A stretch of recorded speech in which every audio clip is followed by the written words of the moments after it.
A lot of kids come home to the news that their parents have been detained or deported. In my case, I saw how my dad was being arrested on TV. Those images come back to me every day.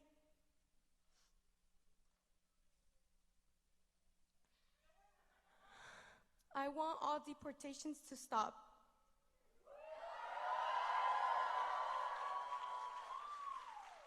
That's why we need Bernie Sanders to be our president.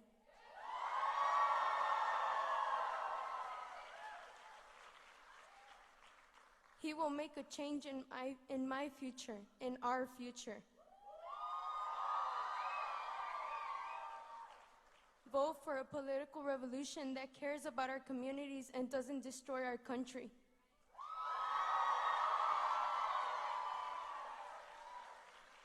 So please tell your neighbors, your family members, your coworkers, everyone to vote for Bernie Sanders.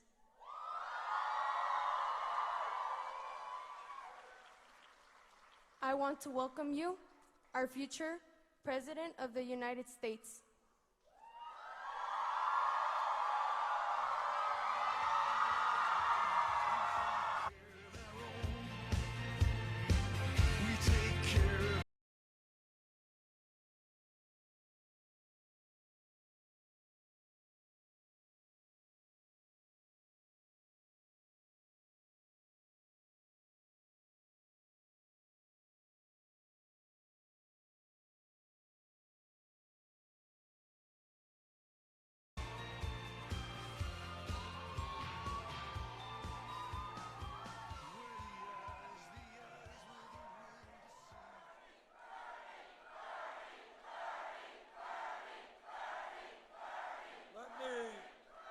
Let me begin by thanking Derek Watchman, and let me thank Russell Begay, the President of the Navajo Nation. Russell, thank you. Let me thank, I hope I don't mispronounce his name, Kevin Totacini.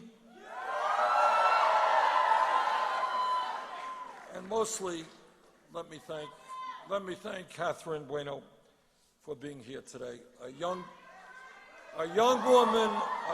woman of extraordinary intelligence and extraordinary courage, who has used the tragedy of her own family and the deportation of her parents, who she saw being arrested on TV.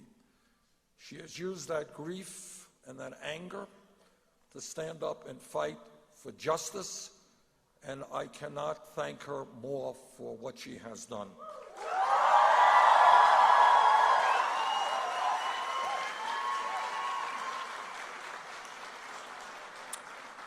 We're going to talk about immigration reform in a moment, but maybe I'll just begin by saying to your sheriff here, Mr. Arpaio, why don't you pick on people who have the power to fight back?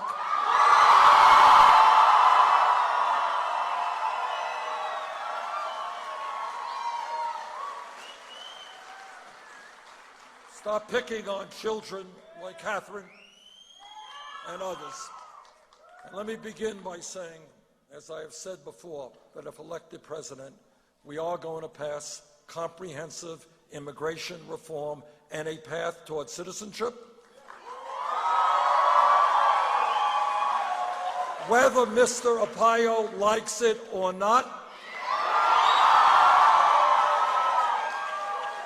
and if the Congress doesn't do what it's supposed to do, we will use the executive powers of the presidency to the full extent possible.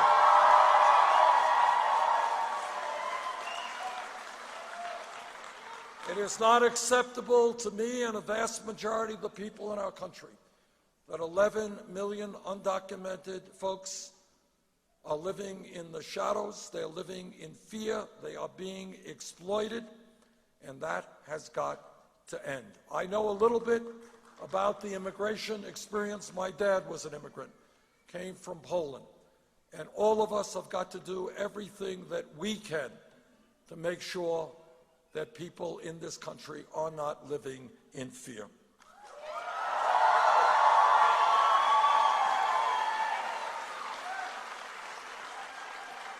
I want to thank all of you for being here, and I want to apologize for the several thousand people who could not get into this room, who are outside. I hope they stay outside. I just had the opportunity to say a few words to them, but we should have had a larger venue, and I'm sorry that we didn't. But again, thank you for the many thousands of people who are here with us this evening.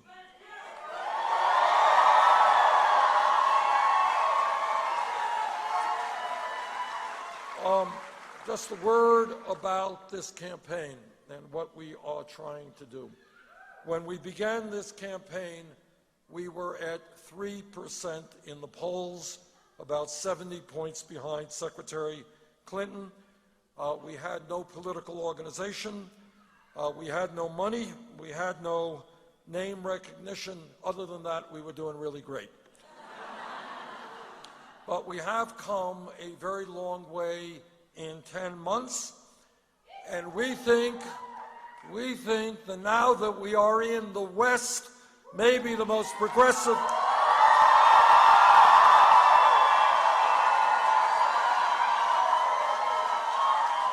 where we're going to have elections not only here but in Utah and Idaho, and we're heading further in a couple of months to California and to Washington State, to Oregon. We think that the climate is a little bit friendlier for us. We think we've got a path toward victory. And if we can bring out large turnouts, we're going to win this thing. I'm proud that up to now we have won 9 states. We have almost 850 delegates. And with your help on Tuesday, we're going to win here in Arizona.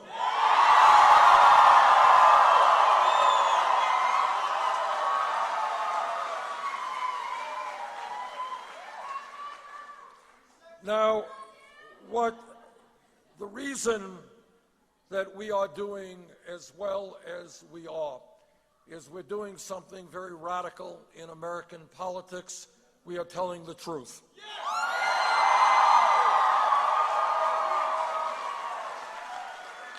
And as all of you know, the truth is not always pleasant. But we cannot go forward as a nation if we continue to push underneath the carpet the most important crises that we have to address. The way we go forward is bring these issues up, address them, and go forward, no more hiding them.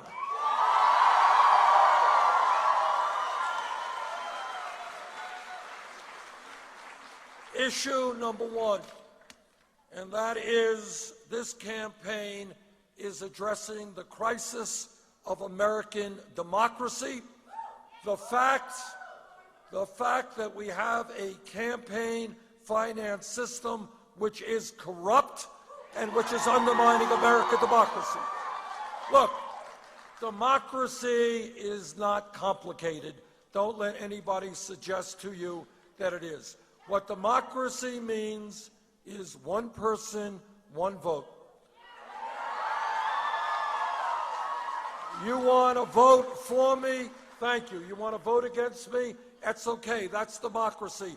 But what I do not want to see, and we will end, is billionaires and Wall Street buying elections.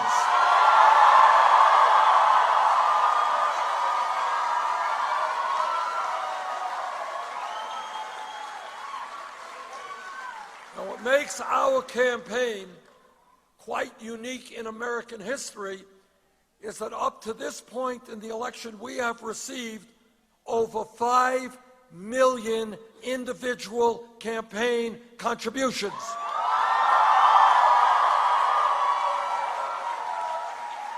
That is more individual campaign contributions than any candidate in the history of the United States of America at this point.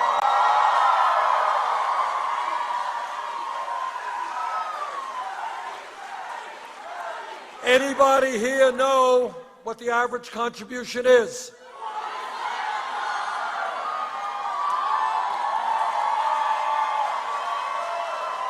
Now, I want you all to know that just that reality, 5 million contributions averaging $27, that is revolutionary.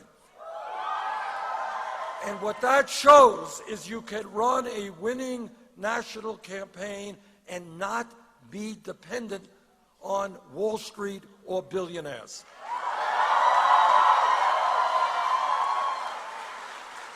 Unlike my Democratic opponent, and I think every Republican, we do not have a super PAC. We don't want a super PAC. Unlike my opponent, we are not raising millions of dollars from Wall Street or the fossil fuel industry or the drug companies.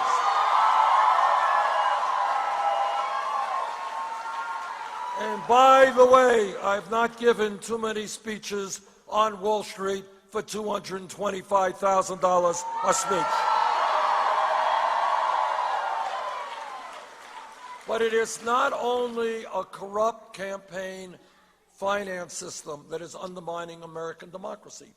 You got governors all over this country who are suppressing the vote, who are trying. Look, we have got one of the lowest voter turnouts of any major country on earth.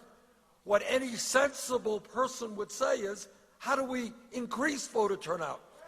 How do we make it easier for people to participate in the political process? But what we have in this country is a number of cowardly Republican governors who are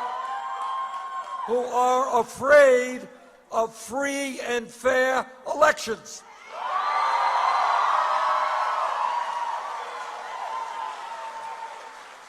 Who want to make it harder for poor people, for people of color, for old people, for young people to participate in the democratic process. I say to those governors and members of the legislature, if you don't have the guts to participate in a free and fair election, get another job, get out of politics.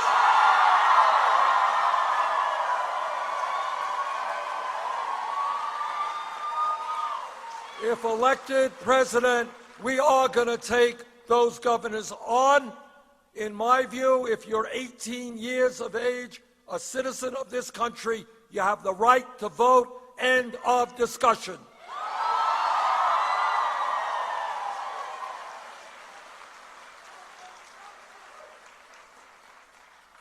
And this campaign is talking not only about ending a corrupt campaign finance system, but we're also going to address the crisis of a rigged economy. Now, the corporate media doesn't talk about it too much, so I'll talk about it.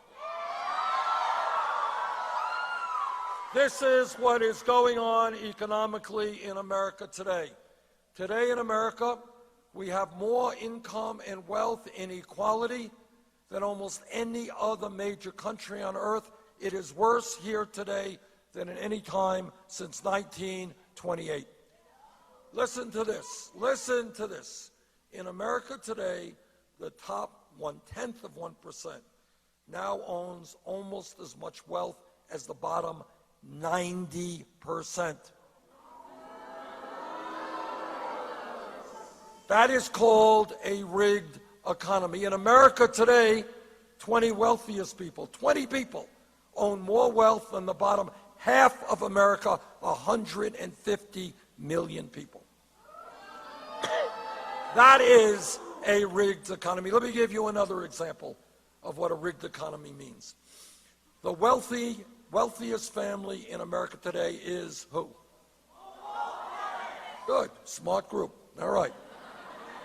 Is the Walton family that owns Walmart. I don't know what they're worth. I think something around $60 billion. They're doing okay. Don't worry about them. They'll get by. Now, this is what a rigged economy is about.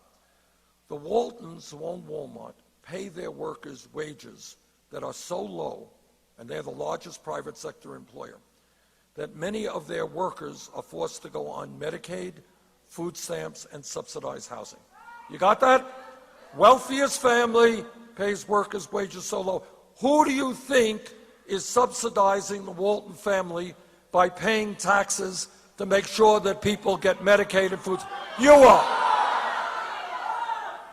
A rigged economy is when working families have to subsidize the wages of the wealthiest family in America. That is absurd. So I say to the Walton family, get off of welfare, pay your workers a living wage.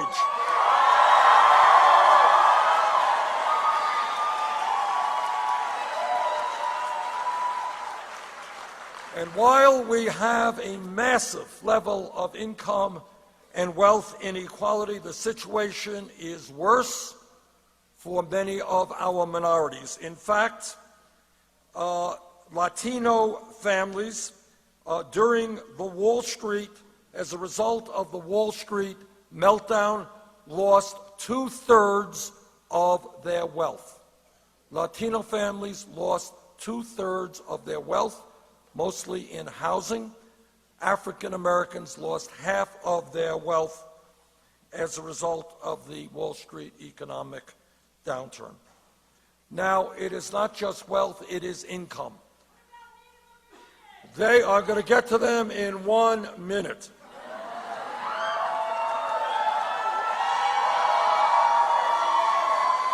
Give me 1 minute on that one. In terms of income, what's going on in America? What's going on is that many of you are working longer hours for lower wages.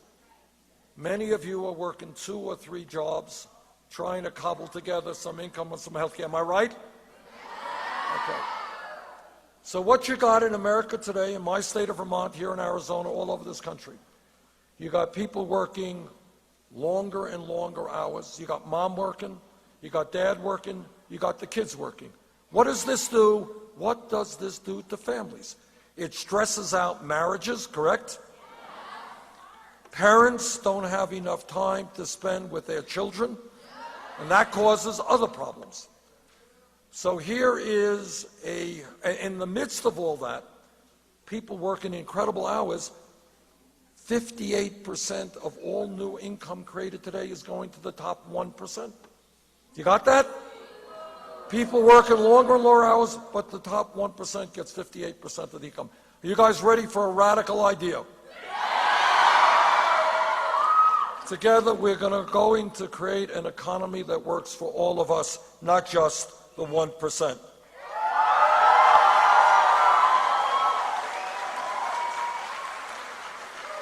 And let me tell you another truth that we don't talk about very often, and that is we have a criminal justice system that is broken.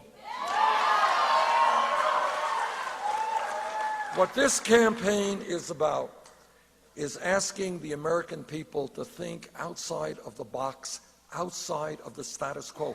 Do not accept the reality that is out there just because it is out there. All right? It is not normal, it is not natural that we have massive levels of income and wealth inequality. That was created. In terms of criminal justice, it is not acceptable that we have more people in jail than any other country on earth. China is a country 4 times our size. We have more people in jail than China. And those people in jail are disproportionately African American, Latino, and Native American. So you know what we're going to do? What we are going to do is something just ever so radical. Instead of locking up our kids, we're going to invest in education and jobs.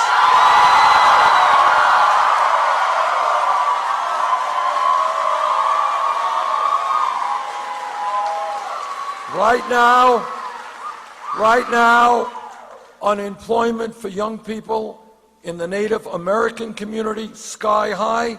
Latino community, sky high. African American community, sky high. I want those kids in school or in jobs, not in jail.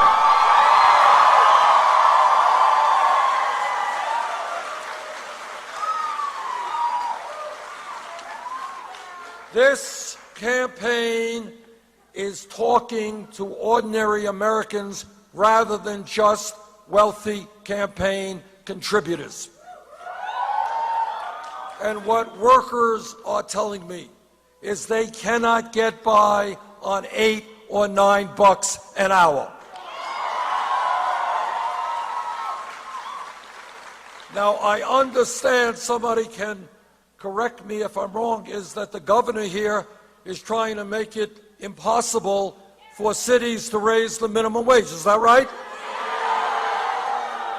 Well, this governor is doing exactly the opposite of what should be happening. When somebody works 40 hours a week, that person should not be living in poverty. So I say to this governor, got some bad news for you. We're going to raise the minimum wage to $15 an hour all over this country.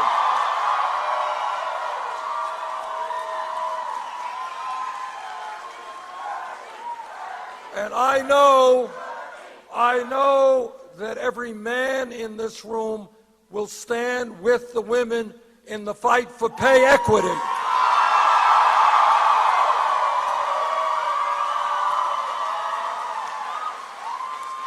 There is no rational economic reason why women are making 79 cents on the dollar.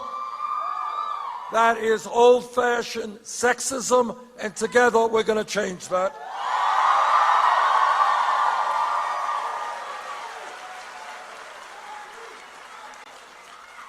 This campaign is listening to senior citizens. Now, this is something media completely ignores. But the reality is that we have millions of seniors in this country who are trying to get by on $11,000, $12,000 a year Social Security. And you know what? Nobody gets by on $11,000, $12,000 a year Social Security. And then in the midst of that, you got Republicans in the Senate and the House. What they want to do is cut Social Security benefits. Well, I got some bad news for them as well. We're not going to cut Social Security benefits. We're going to raise Social Security benefits.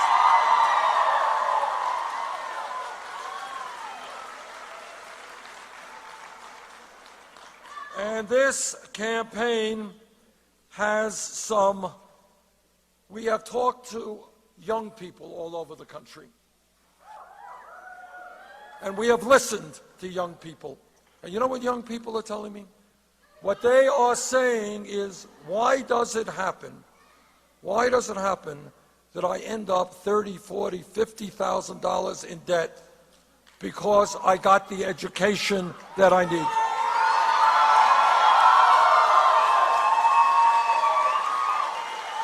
Anybody here with student debt? All right.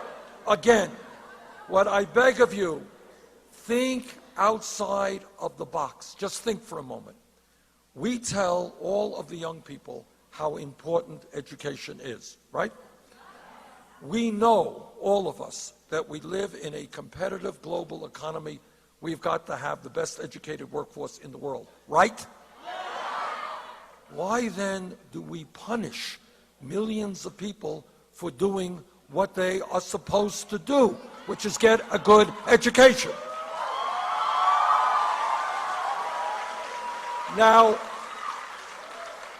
public education today means, and it has meant for 100 years, that public schools are available to all from first grade to 12th grade, free public education, and that's great.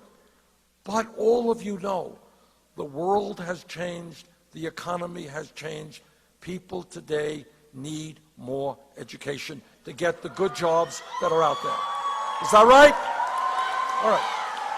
And the truth is that a college degree today, in many ways, is equivalent to what a high school degree was 50 years ago. And that is why I believe that when we talk about public education today, we have got to talk about making public colleges and universities tuition free.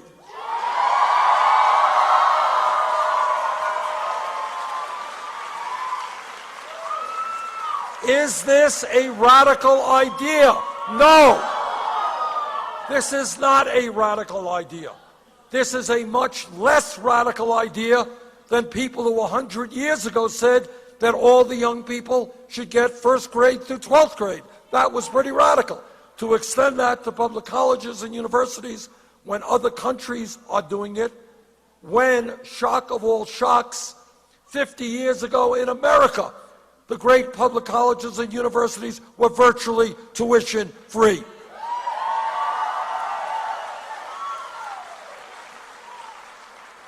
And furthermore, what we have got to do is to significantly lower interest rates for those who now have student debt. Too many people out there are stuck with interest rates 6, 7, 8%. They should be able to refinance at the lowest interest rates they can find, substantially lowering student debt in America. Now let me say a word about Native American communities.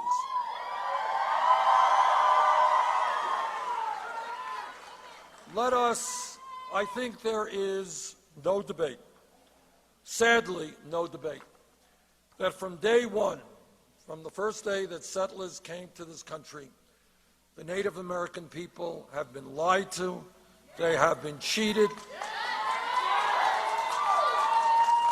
and negotiated treaties have been broken. We owe the Native American people so much.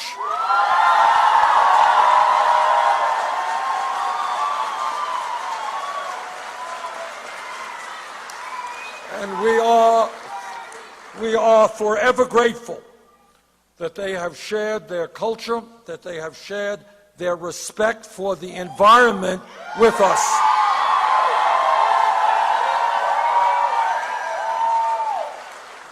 But all of us know that the first Americans, our Native American brothers and sisters, today live in many cases on ancestral lands which they have called home for thousands of years. Others live on lands where they have been moved forcibly by federal policies throughout our history. But all too often, Native Americans have not been heard on issues that impact their communities.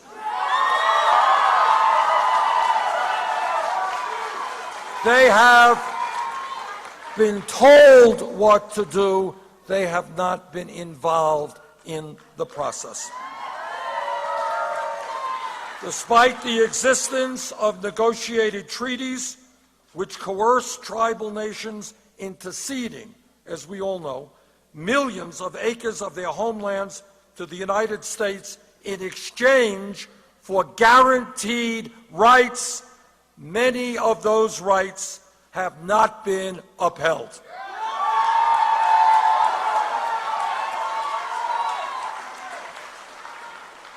Despite past and ongoing mistreatment of Native Americans, including federally sanctioned assimilation through boarding schools,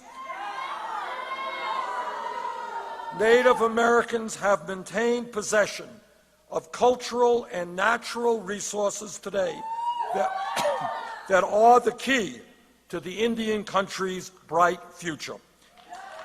The United States government has a duty to ensure equal opportunities and justice for all of its citizens including our first Americans.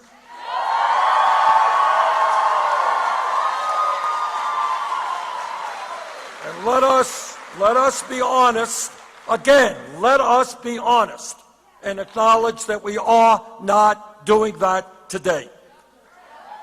The challenges, and I have been all over the country speaking to tribal leaders, not just here in Arizona, and this is what I have learned. Native Americans continue to face appalling levels of inequality and systematic injustice. Today in America, 1 in 4 Native Americans are living in poverty,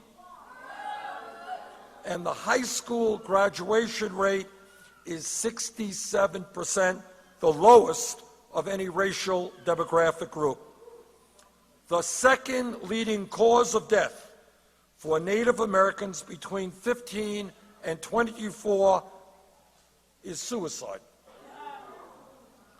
And that speaks to incredible despair. Second leading cause of death for young people is suicide. 1 in 3, it's important that we lay this out because without the knowledge, we cannot go forward. 1 in 3 Native American women will be raped in her lifetime. Most of the offenders are non-Native. Most of the programs dedicated to the tribal nations are underfunded. That has led to inadequate housing, inadequate health care, inadequate education, and insufficient law enforcement.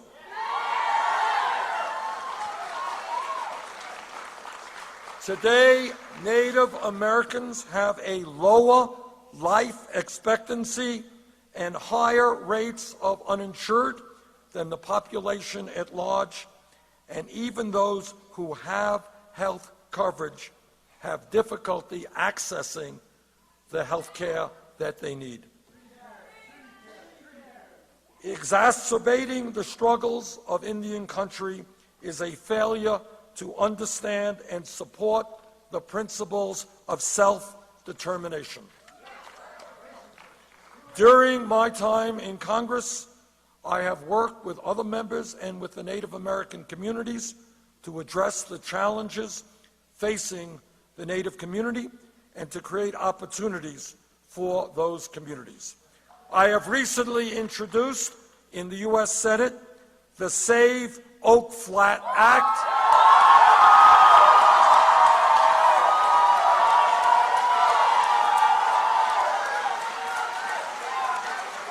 This is the same legislation that Representative Raul Grijalva has introduced in the House. Raul, I believe, would have been here with us tonight, but the Congress is in session. And that legislation would repeal a federal lands transfer of a sacred place in Arizona given to a foreign mining corporation. The sacred places of our Native American communities cannot and must not be sacrificed for the profits of mining interests.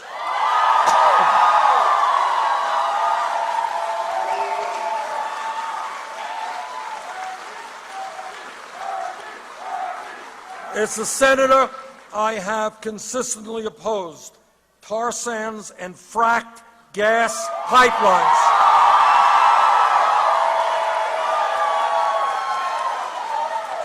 Like the Keystone pipelines and other pipelines throughout this country.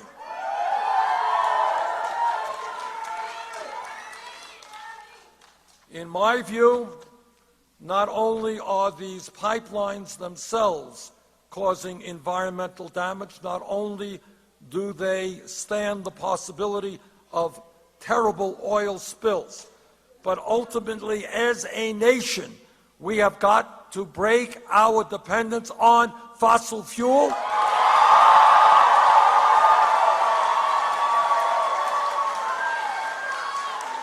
and move aggressively to energy efficiency and sustainable energy. And you are living here in this beautiful state. You have an unbelievable natural resource. It is called the sun.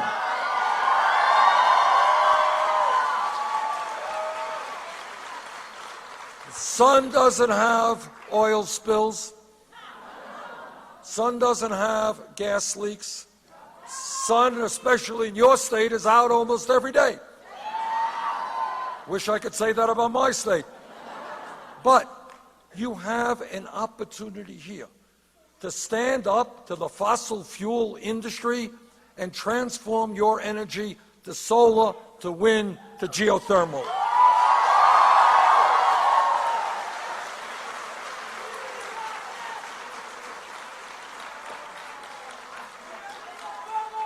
As a nation, we need to increase tribal sovereignty and tribal jurisdiction in prosecuting criminal acts done on tribal lands, regardless of the race of the perpetrator. Tribes need increased control over tribal housing programs, and we need a major investment in Native American housing.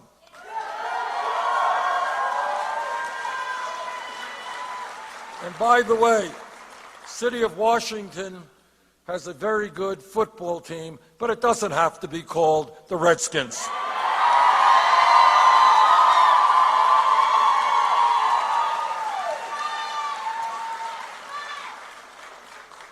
We need to recommit the federal government to honor the treaties and statutes that are at the core of the trust relationship. And that means having senior-level tribal appointees with access to all executive agency leadership. Washington should never act on issues of importance to the tribes without being in consultation with them. Finally, the federal government must protect Native American cultures.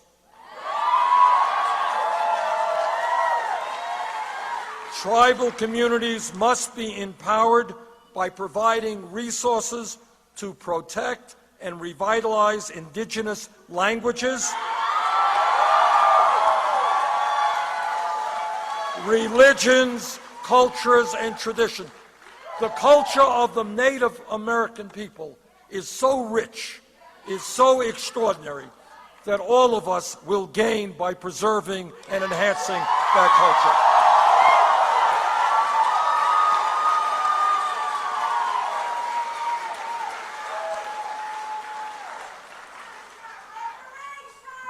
Now, when we talk about the problems facing our country, and when we talk about thinking big, we have got to ask ourselves why it is that in America we are the only country, only major country, that does not guarantee health care to all people. We're the only ones. Now, the Affordable Care Act has done some good things. I'm on the committee that helped write it. And I appreciate President Obama's efforts in pushing that legislation through. But we still have 29 million people without any health insurance. And in the Native American communities, clearly health care is inadequate in many respects. We have many people, including you, some of you, who are underinsured with large deductibles and copayments, right? What kind of deductibles do we have here?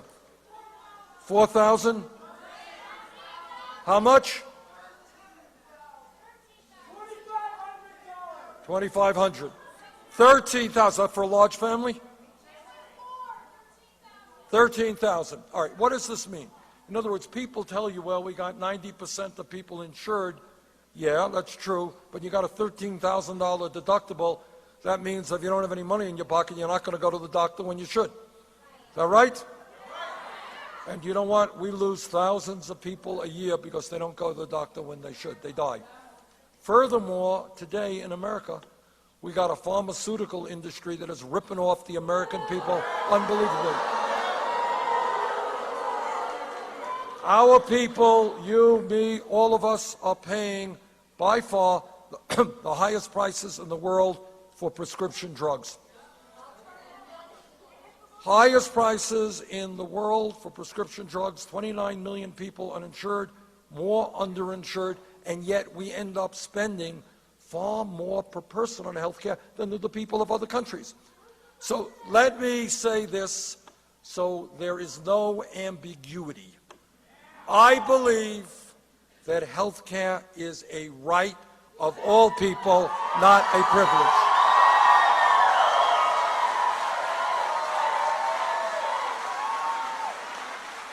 And that is why I believe that this country must move toward a Medicare for all health care system.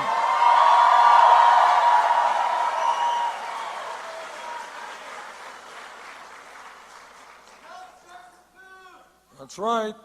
And that's why in Vermont I'm really proud that we are the first state in the country to mandate GMO labeling.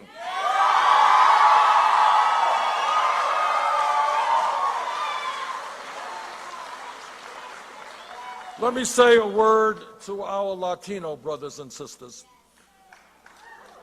You heard from a young lady before who told you a story that a young girl should not have to tell you. Seeing on television her parents arrested because they were at work. Let me be as clear as I can be. I believe that it is absolutely imperative that we take 11 million people out of the shadows, out of living in fear. And I believe, as I mentioned before, that Congress must pass comprehensive immigration reform. Right now, people are being exploited ruthlessly. That has got to stop. And let me repeat, if Congress does not do its job, I will use the executive powers of the presidency to expand what President Obama has started.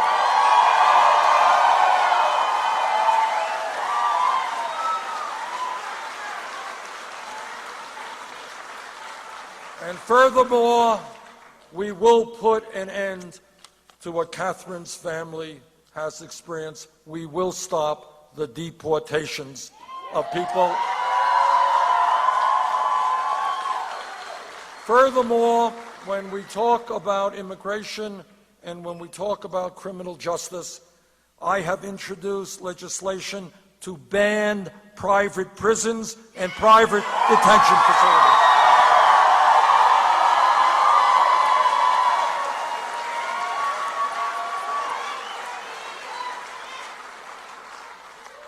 Corporations should not be profiting off the misery and the detention of people in this country.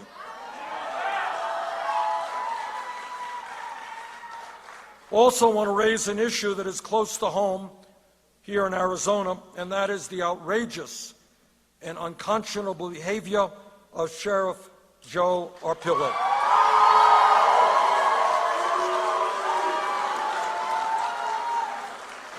You know, some of you may have known that just the other day, my wife Jane, and you just met Jane, went to visit families in that so-called tent city. That's right. And while she was there to kind of look at the conditions that existed, while she was there to talk to some of the families who were impacted, she was met by the sheriff who kind of ambushed her. But my wife is a tough lady, and she doesn't take ambushes easy.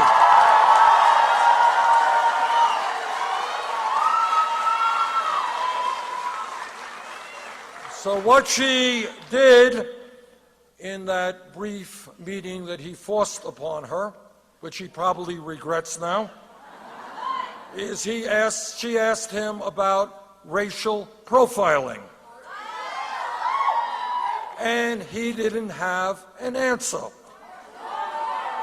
She asked him about the conditions in Tent City and the other abuses that he has perpetuated, and he didn't have an answer. And you know what? He cannot have an answer because what he is doing is un-American and uncivilized.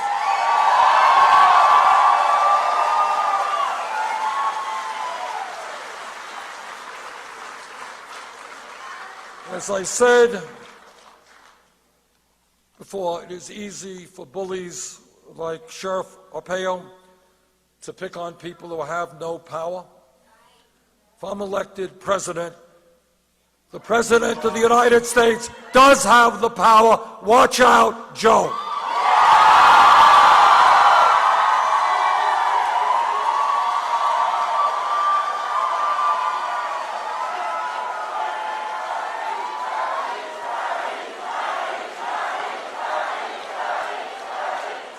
This type of outrageous behavior must not continue to exist in this great country. Now, we are, in the course of an election, a lot of people say a lot of things, and one of the arguments made against me is that we cannot win a general election against the Republican. Well, that's one way of putting it, I agree. So here are the facts. The facts are that virtually, not all, but almost every national poll that has Bernie Sanders running against Donald Trump has us winning by a lot.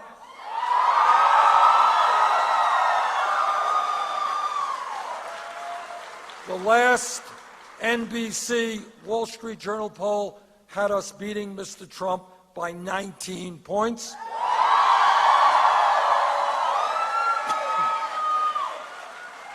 And in almost every instance, we beat Trump by larger margins than does Secretary Clinton.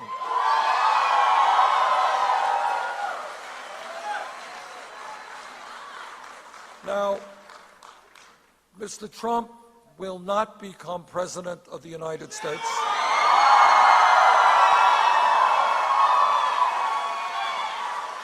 Because the American people understand that you cannot have a president who insults Mexicans and Latin Americans. To call the Mexican people rapists and drug dealers and criminals is an outrage. To insult Muslims, one of the largest religions in the world, is unacceptable. To insult women,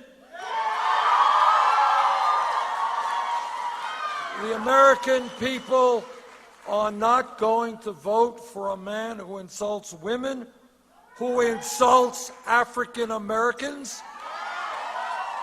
All of you must remember, don't forget, that a few years ago, Trump was the head, or at least one of the active people, in the so-called birther movement.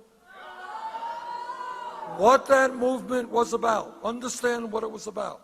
It was an effort to delegitimize the President of the United States. In other words, it wasn't an effort to say we disagree with Obama.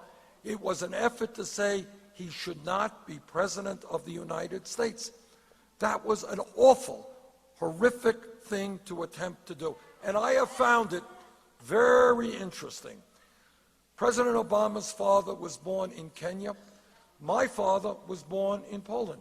Now, guess what? Nobody has asked for my birth certificate.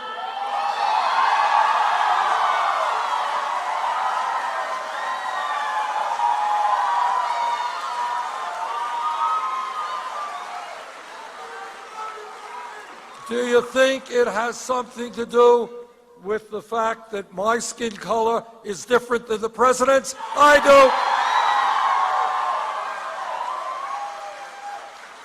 Now, ultimately, the American people will not elect Donald Trump president because they all understand, we all understand, that the history of this country, the best part of this country, is bringing people together.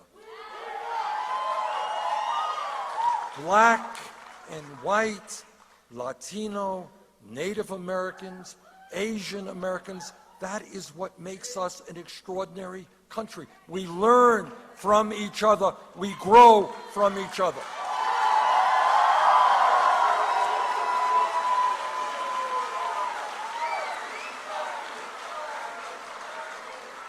Straight and gay men and women,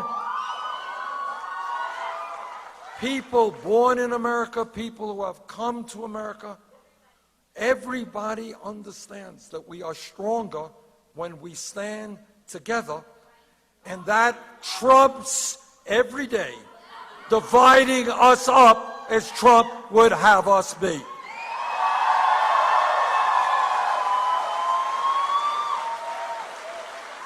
And another reason that Donald Trump will never be elected president is the American people understand something very profound. And that is that community, understanding that I have got to help you, you've got to help my children have got to help your children, that we are in this together.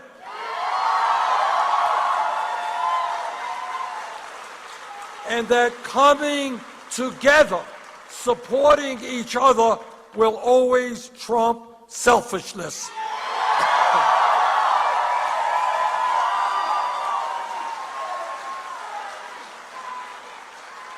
And what the American people also understand is what every culture, every religion has always taught us. And that is that at the end of the day, love trumps hatred.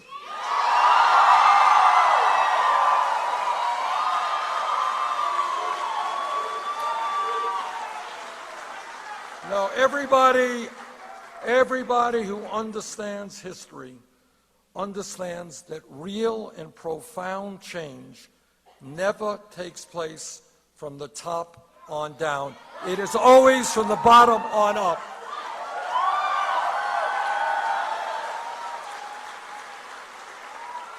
That is the history of the trade union movement, workers standing together to fight for decent wages, decent working conditions.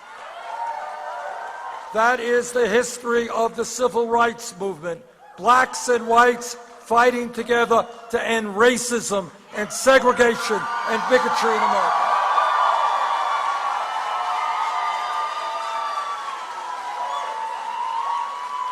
That is the history of the women's movement.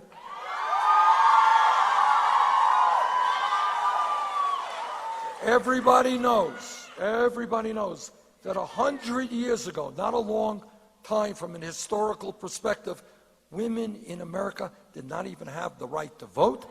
They couldn't get the education they wanted. They couldn't do the jobs they wanted. But women stood up and with their male allies said that in America, women will not be second-class citizens.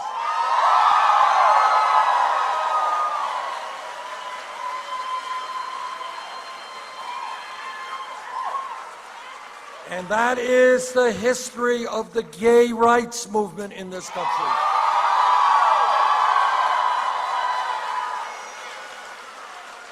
If we were in this room 10 years ago and somebody stood up and said, you know, Bernie, I think that we're going to have gay marriage in all states in this country, the person next to him would have said, what are you smoking? Which actually raises another important discussion.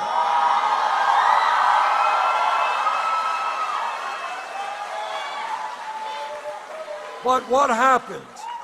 What happened is that the gay community and their straight allies, facing incredible hatred They stood up and they said that in America, people have the right to love whoever they want, and that has succeeded.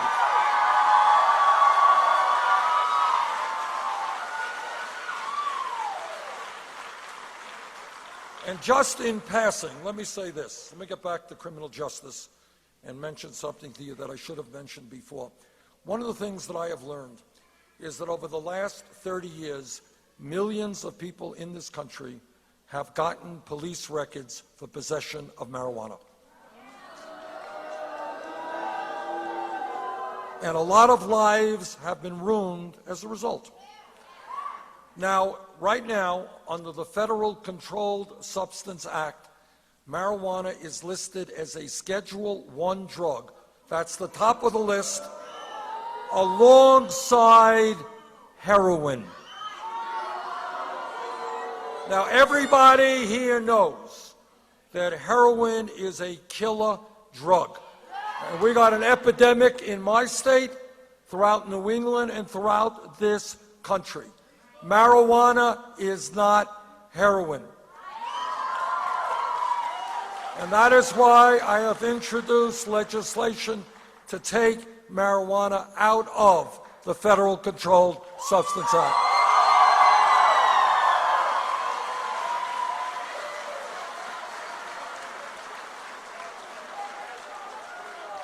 But here we are in 2016, and it seems to me to be incumbent upon all of us to look around, as people have throughout history, and ask whether the status quo, what we are seeing around us, is acceptable. I think the answer is no. It is not acceptable that we have seen a proliferation of millionaires and billionaires while we have the highest rate of childhood poverty of almost any nation on earth. It is not acceptable that the middle class is disappearing while almost all new income and wealth goes to the top 1%. It's not acceptable that we are the only major country on earth that doesn't guarantee health care and paid family and medical leave.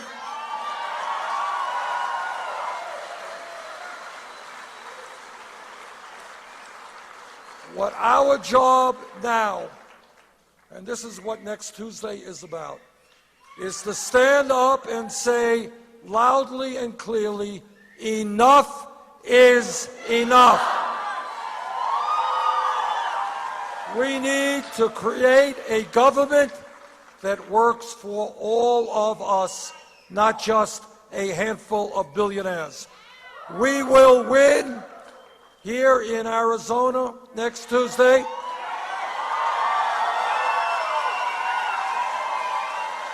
If there is a large voter turnout, come on out, bring your friends and relatives.